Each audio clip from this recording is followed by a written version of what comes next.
Te damos la bienvenida a Palabras que Nutren. Yo soy el nutriólogo Gabriel Paredes. Y yo, la psicóloga Adriana Galvez. Queremos hacerte un bloque especial de trastornos alimenticios porque es muy común que escuchemos sobre ellos. Un trastorno alimenticio consiste en una alteración que tiene que ver con los alimentos y con el control de peso, y que esta combinación de estas alteraciones obviamente va a traer consecuencias psicológicas, físicas y sociales. Acuérdate que hemos mencionado que estar en salud integral es el equilibrio precisamente en estos aspectos: lo biológico, lo psicológico y lo social. Por eso se denomina un trastorno, porque te afecta completamente en el equilibrio de tu salud. Y para caer en este tipo de trastornos existen diferentes causas, diferentes factores. No queramos generalizar y culpar a las personas de decir, es que tú caíste en este trastorno porque tienes problemas familiares. Y por eso concluir que todo el mundo cae en trastornos por problemas familiares. No, hay muchos factores y como todo, siempre lo hemos comentado nosotros, todo tratamiento debe ser individualizado. No puedes generalizar y quererlos tratar a todos por igual. Si no se le da el tratamiento adecuado a las personas para mejorar o superar o cambiar una conducta o lograr una meta, no lo va a lograr o es muy poco probable que lo logre. Porque a veces sí hay gente que hace la dieta de otra persona y le funciona, pero digamos lo que son casos raros. ¿Okay? Entonces, para iniciar, yo creo que uno de los factores que probablemente sea el que tenemos menor control sería el factor biológico, en el cual ya traemos esas como señales en nuestro cerebro, en la manera en la que producimos todo lo que son nuestras señales que se envían a nuestro cuerpo y de alguna manera pues vienen predispuestas. ¿Estoy en lo correcto o no estoy en lo correcto? Exactamente. Y como todo, hay que aclararlo. No porque traigamos como una información ahí que diga que somos más propensos a, quiere decir que ya por eso lo vamos a tener. No, porque para eso son los demás factores. Pero sí es importante entender que existen personas que ya biológicamente, o sea, ya desde su formación, simplemente por el hecho de existir, tienen mayor probabilidad. Exactamente. Y como toda probabilidad no es exacto. Y no quiere decir que ya por eso te va a pasar. ¿Ok? Entonces, yo creo que con esa podríamos empezar, Adri, ese factor, y que entendamos un poquito esto, que no podemos culpar a la persona, porque a veces caemos en eso, pues queremos señalar. Y es que lo típico, y me encantan esos memes que luego ponen, ¿no? De que échale ganas, es que tú puedes, es que haz las cosas diferentes. O sea, precisamente cuando hablamos de factores, estamos diciendo que hay causas o razones por lo cual se esté presentando algún problema o la circunstancia de la que estemos hablando. No es nomás que la persona se lo invente. Uh-huh. Por desgracia, en este tipo de trastornos, lo que tiene que ver con conducta, la gente cree que es como una fuerza de voluntad, como que proponte a cambiar y lo vas a hacer. Si estamos hablando de un factor biológico, por más que la persona lo intente, vamos a lo mismo, está ahí cierto porcentaje que le va a costar un poquito más de trabajo. De hecho, esta atención de los trastornos alimenticios tiene que ver mucho con un trabajo multidisciplinario. En ocasiones es pertinente también la medicación psiquiátrica. Ahí tendríamos que estar también un médico especialista también en la psiquiatría, que precisamente si es un factor biológico, con la medicación se va resolviendo. Sí, porque no, existen diferentes tipos de trastornos, enfermedades y todo. A veces un solo especialista puede solucionarlo, puede darle el tratamiento adecuado. Pero en el caso de estos trastornos, como dice Adri, es un equipo y no puedes ir nomás con, voy a ir con el psicólogo, la psicóloga, voy a ir con el psiquiatra, voy con el nutriólogo, porque muchas veces van conmigo y es como, es que mi hija, mi hijo, yo, mi esposo o quien sea, que sea la persona que probablemente traiga este trastorno, trae problemas con la comida y como creemos que es con la comida, tengo que ir con el nutriólogo. Y no, de hecho, lo primero que yo hago énfasis es que este no nada más es problema de comida, este es un problema psicológico, el cual está perjudicando la manera en la que comes.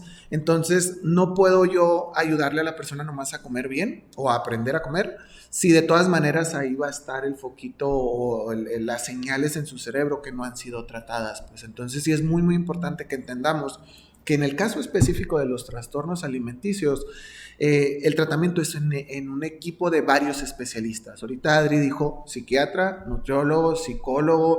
Hay una red aquí de especialistas que van a poder ayudarte a lograr superar, a tratar y que de alguna manera aprendas a vivir con él. Exactamente. Uno también, Adri, de los factores es el familiar.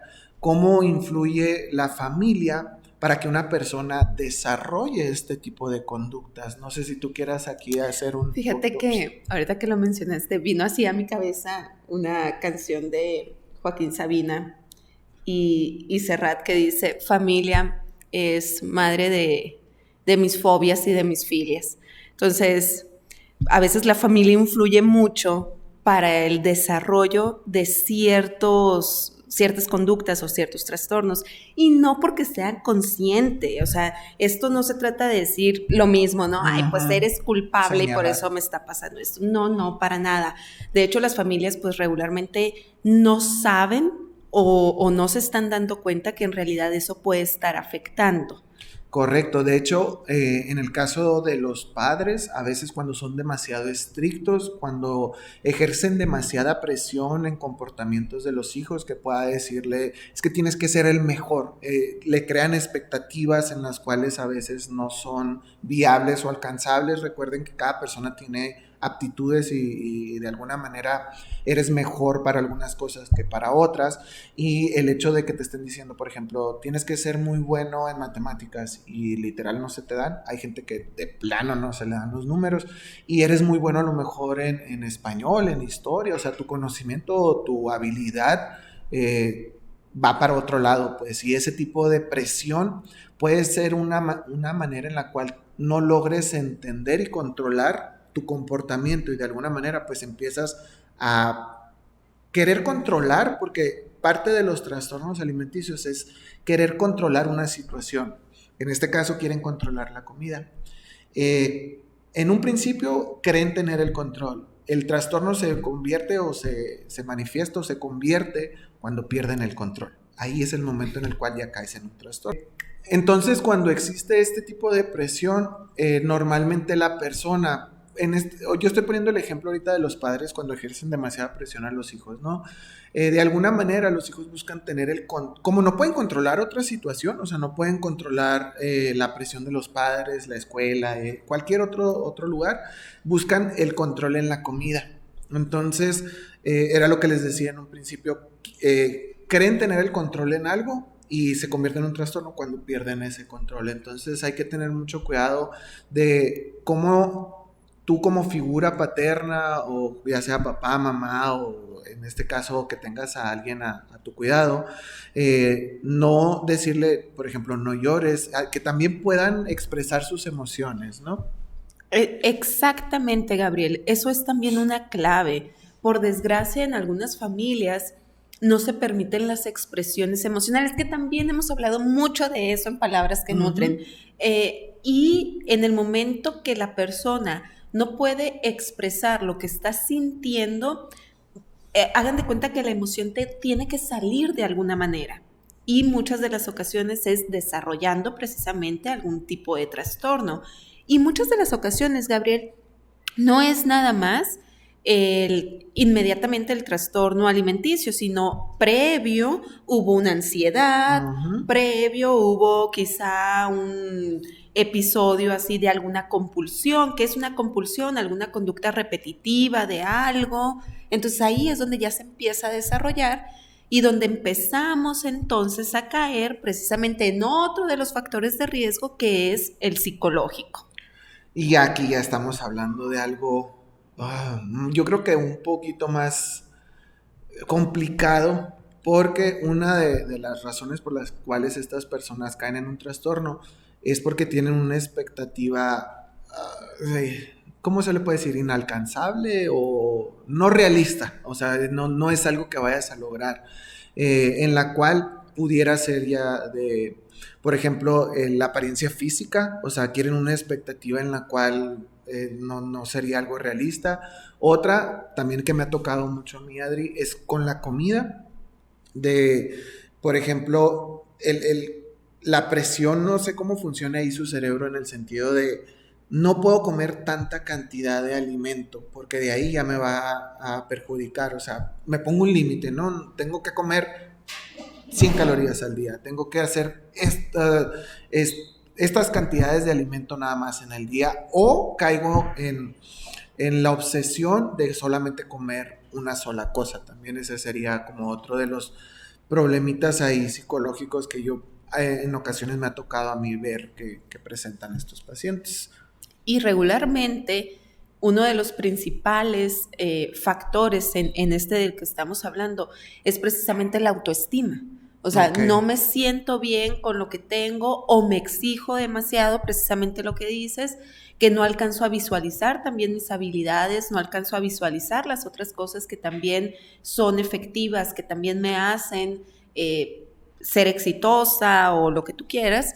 Y empieza como que esa negación o esa crítica, autocrítica que se van haciendo, y empiezan a crear pensamientos muy continuos o pensamientos obsesivos con respecto a la comida y el peso.